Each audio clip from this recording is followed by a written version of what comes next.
नमस्कार, वंदे मातरम दोस्तों। इन 4-5 सालों से पता नहीं हमारे युवा जिन लोगों व अपसंस्कृति के प्रभाव में आकर चकाचौंध की कृत्रिम दुनिया में खोते जा रहे हैं, उसमें सबसे ज्यादा असर पड़ा है सोशल मीडिया नेटवर्किंग का। जिन भाइयों को पढ़ाई, कोचिंग, भर्ती, कंपटीशन पर फोकस करना चाहिए, वे फेसबुक पर नई नई स्टोरी लगाने, व्हाट्सएप पर स्टेटस लगाने, नए लुक में अपडेट होने, हरियाणवी लहजे में डॉन बनने, साथियों का एक ग्रुप बनाकर गैंगस्टर टाइप छवि बनाने, तेज स्पीड में बाइक चलाने, मुर्गे जैसी कटिंग और बकरे सी ढाडी रखने, सारा दिन लूडो खेलने, होटल मिडवे पर जाकर बर्थडे सेलिब्रेशन और रोड किनारे बैठकर बियर पीने, शराब ठेकों पर झगड़ा करने, अपने पथभ्रष्ट साथियों के साथ मिलकर हथियारों के साथ फोटो अपडेट करने, बुलेट, गेटवे, स्कॉर्पियो और कैंपर के साथ स्टंट करने, अपने आप को पॉलिटिकल किंग मेकर समझने, उधारी के पैसों से गांजा, चरस, स्मैक और अफीम, डोडा, दारू पीने, सिगरेट फूंकने, हथियार लहराने का शौक रखने,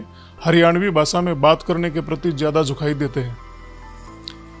झुकते हुए दिखाई दे रहे हैं। और इनमें से अधिकांशतः ग्रामीण पृष्ठभूमि के निम्न मध्यम वर्गीय किसान परिवारों के बच्चे हैं, जिनसे उनके परिजन उज्जवल भविष्य की उम्मीद रख रहे हैं। परंतु ये मुर्गा कटिंग वाले डीजे के डांसर अलग ही दुनिया में जा रहे हैं। यदि उनके परिवार वालों ने समय रहते इनको नहीं रोका तो इनका भविष्य अंधकार में हो जाएगा। ये दिग्भ्रमित लोग सीधे सरकार से टकराने की बात करते हैं, पुलिस से हमेशा अपने को सुपर समझते हैं। यदि इसी तरह नशे में चूर रहे और समय रहते परिवारजनों तथा समाज के प्रबुद्ध जनों ने ध्यान नहीं दिया तो इसका परिणाम बहुत बुरा होगा।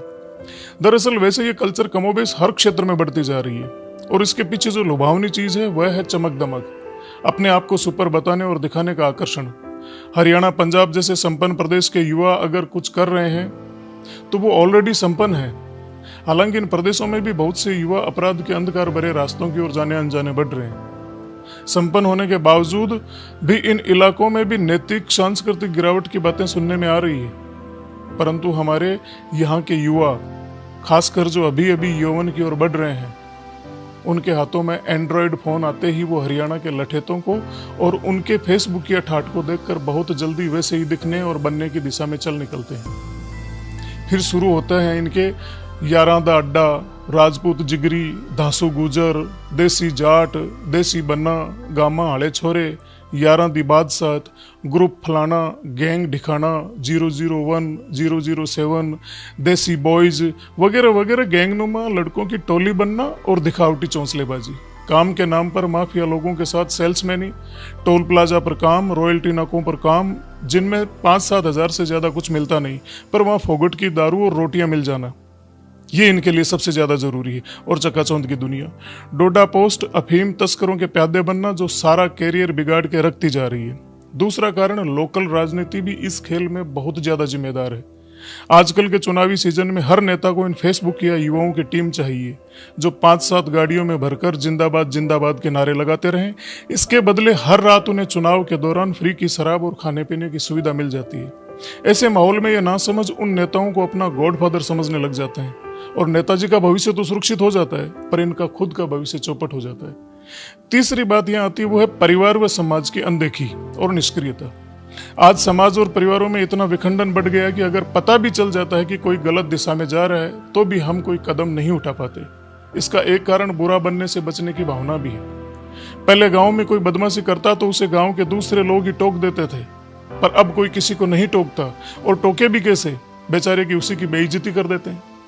परिवार वालों की सुनते नहीं, ऐसे में कोई भी कुएं में पड़े और भाड़ में जाए कि मनोवृत्ति धीरे धीरे जड़ें मजबूत करती जा रही है। इस प्रकार के भटके जीव हो जाते हैं अविवेकी और कुंठित।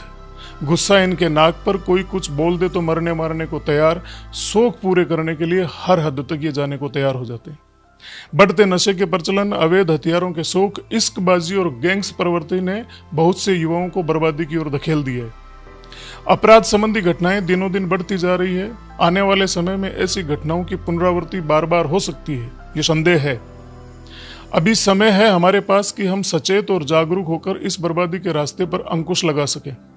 इसके लिए समाज के सभी जिम्मेदार नागरिकों को, हर पार्टी दल के राजनीतिक व्यक्तियों को, प्रबुद्ध जनों को, प्रशासन को, सबको जागरूक होकर उचित कदम उठाने ही होंगे। नहीं तो हमारा युवा वर्ग नकारात्मक मार्ग पर इतना आगे बढ़ जाएगा कि पछतावे के अलावा किसी के पास कुछ नहीं होगा। समाज के प्रत्येक जागरूक व संजीदा साथियों से मेरा विशेष आग्रह है कि शहर, गांव और ढाणी ढाणी तक जन जागृति अभियान चलाएं और यदि इस तरह का कोई भटका युवा साथी आपको मिल जाता है तो उसको किसी भी कीमत पर पुनः सामाजिक सरोकारों से जोड़ दीजिए। यदि आपके प्रयास से किसी एक युवा को भी समाज की मुख्य धारा में आपने जोड़ दिया तो यह अपने आप में समाज और मानवता की एक बहुत बड़ी सेवा हो जाएगी।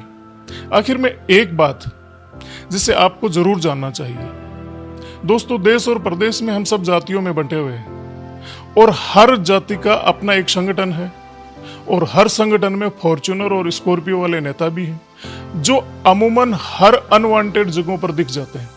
ये पंचायत से लेकर प्रदेश स्तर तक आपकी जाति और समाज की एक अलग तरीके की मीटिंग का आयोजन कर चुके होते हैं। अमूमन ये समाज को एक राजनीतिक उज्जवलता दिखाने की या उज्जवलता देने की बात करते हैं, जबकि ऐसा होता नहीं है।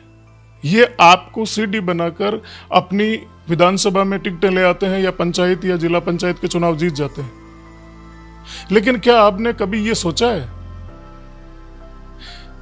कि इन्होंने कभी भी किसी भी समाज के युवाओं को, जो भटके हुए युवा है, उनको वापस सही मार्ग पर लाने के लिए कभी आंदोलन किया हो या कभी समाज के प्रबुद्ध लोगों को एक जगह किया हो? आप उनसे सवाल पूछिए। अपने जाति समाज के जो नेता बने हुए हैं उन नेताओं से ये पूछिए जरूर कि समाज को राजनीतिक उच्चता देने के साथ साथ समाज के जो युवा जेलों में बंद है, जो गलत कर्मों की वजह से आज कानून से मारे मारे भाग रहे हैं, उनके लिए आपके विचार, आपके मन में किस तरीके के विचार है और किस तरीके का विजन है।